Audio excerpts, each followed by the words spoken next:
Hey guys, S01E28 here, welcome back to another episode of Pokémon WTF Moments, the series that literally keeps me up until the ridiculous early hours of the morning because I try so hard to get it finished, but lockdown is just ruining my productivity right now. Now, if this video has gone live at the regular time, that means my monthly 12-hour stream is in progress right now, and it means that I successfully stayed up all night trying to get this bloody video finished. So, do me a favor, show your appreciation by hopping over to Twitch after this video, and, links in the description. Come say hi, we're doing a 12-hour stream. It'll be going for another, what time is it now? This video should go at 5 PM UK time. We're going till 1 AM. We should still be live. We should probably still be live. Of course, if you're a fan of WTF Moments and you're ready for more, make sure you hit that like button. Show me you're enjoying the series. Let's go for 1,000 likes if we can. Of course, hit subscribe if you're new and share the video with a friend. But without further ado, let's have a look at all the WTF Moments for Pokemon Season 1, Episode 28, Pokemon Fashion Flash.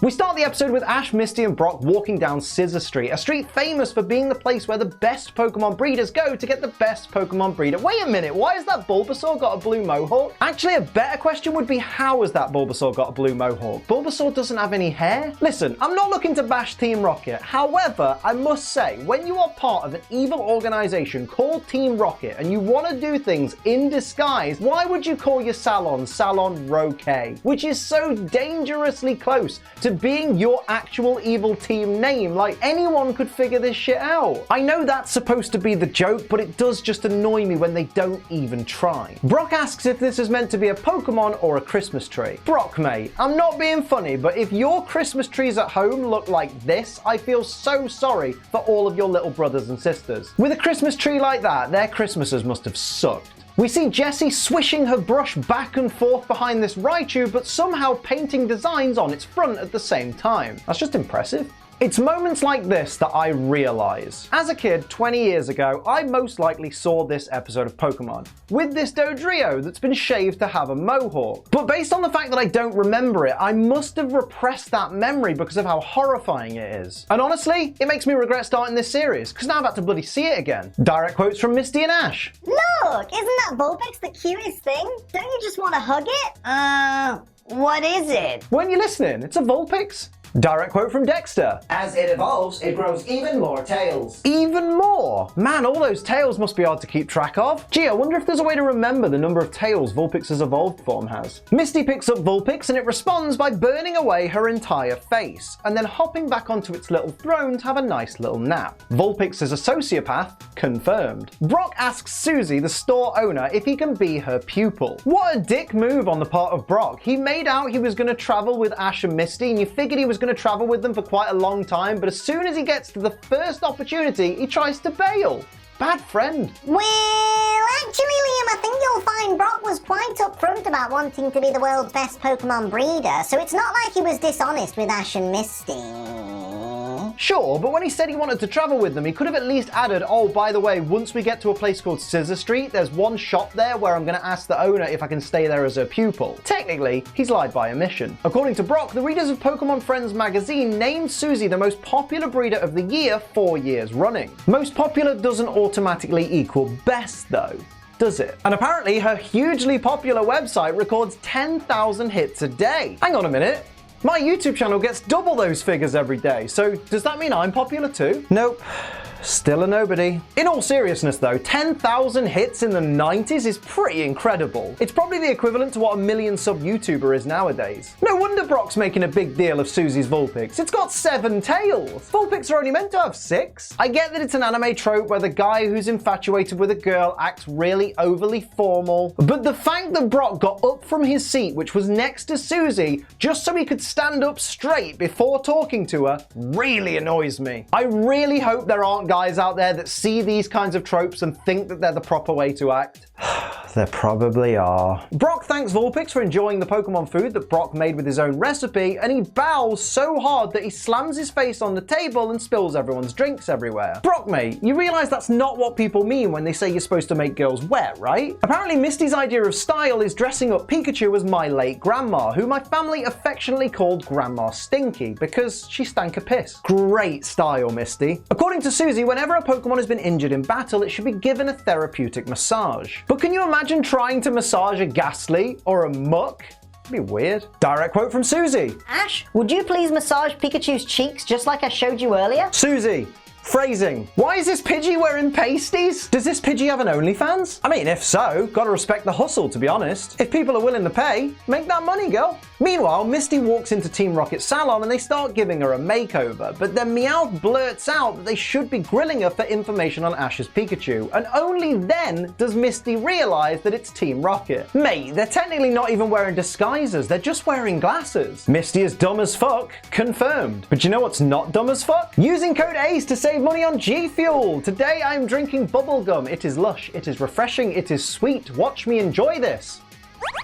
Use code ACE and help out the channel and also save some $1 I love Team Rocket's response to Meowth blowing their cover. Jessie, of course, goes for the more conventional foot stomp, whereas James elects to give Meowth repeated standing elbow drops, getting up to his feet every single time to deliver another. It's beautiful. On a side note, this always makes me think of that one scene in George of the Jungle where he gives an elbow drop to a lion and then says, "Flying pile driver." It's an elbow drop, not a pile driver. Nothing pile drivery about it. This is James's actual threat to Misty if she doesn't tell him the location of Pikachu, and this is the actual thing he threatens her with. She'd better tell him where Pikachu is if she doesn't want her face to be painted like Frankenstein. So basically, they won't kill her, they won't do unspeakable things to her, they won't harm her friends or her family, they won't even hold her captive. What they will do is they will literally paint her face with makeup, which she could easily wash off in any restroom.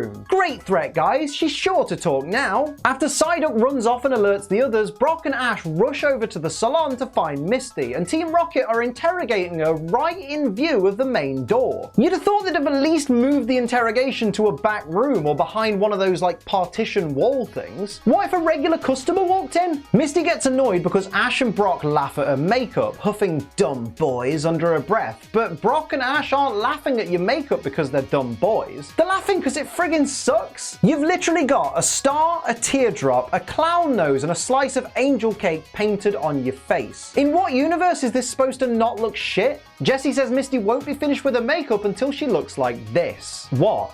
Insanely happy? Or like that one emoji everyone loves? Before Team Rocket battle Ash and Brock, they take the time to get changed into extravagant costumes, and I guess Ash and Brock just patiently wait for them to do so. Maybe they wanted to watch. Geodude's seismic toss turns Ekans into a party ring, and now I'm really hungry. Thanks, Geodude. Thanks a lot, mate. Ekans and Coughing deflect Pikachu's Thunderbolt by spinning. Team Rocket are hackers, confirmed. Well, actually, Liam, they could have easily been using Protect. They could be using Protect, but that wouldn't be introduced until Generation 2, so as of right now, they're still hacking. Ekans trips on its own costume and falls over and grabs onto Coughing for leverage, but also drags it down too, and that's apparently enough to incapacitate both Pokemon. I know the bad guys in TV shows are meant to be a little bit weak and a little bit stupid, but don't do them dirty like this, at least have them be a little bit threatening. Direct quote from Suzy. Time to give you a lesson in breeding. Oh, Suzy.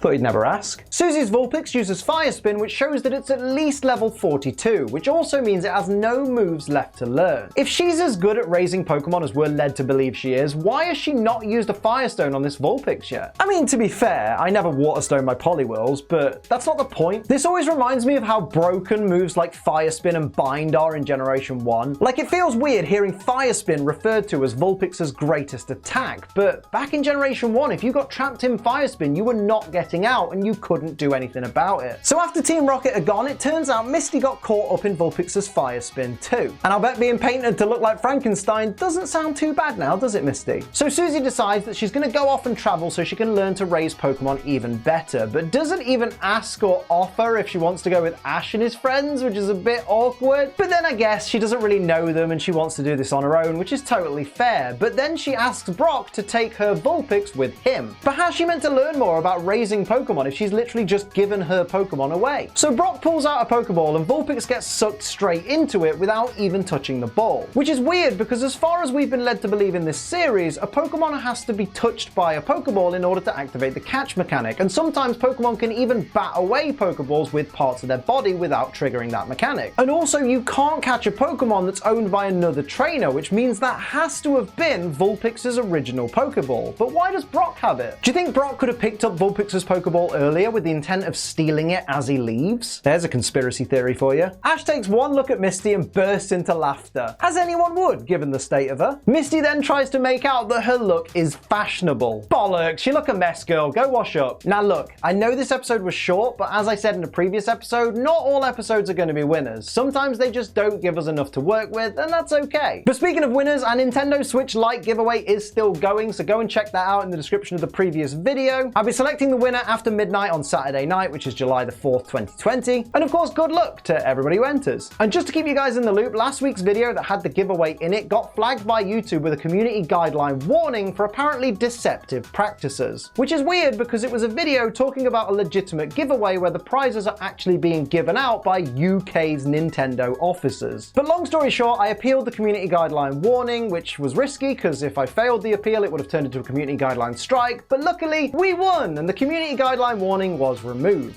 So I really just want to thank you guys for all your support during that time because it was a little bit scary, a little bit stressful, it was more stress than I needed, and also thanks to YouTube though because they did sort it out in less than 24 hours. But of course that'll do it for my WTF moments for Pokemon Season 1, Episode 28, Pokemon Fashion Flash. Let me know your favourites or any that I missed in the comments below. Like, share and subscribe. If you want to support the channel like these beautiful people here do, pledge to my Patreon. It's patreon.com/AceTrainerLiam and save money on G Fuel. Use code ACE. But until next time, I'm Ace Trainer Liam. Keep on training.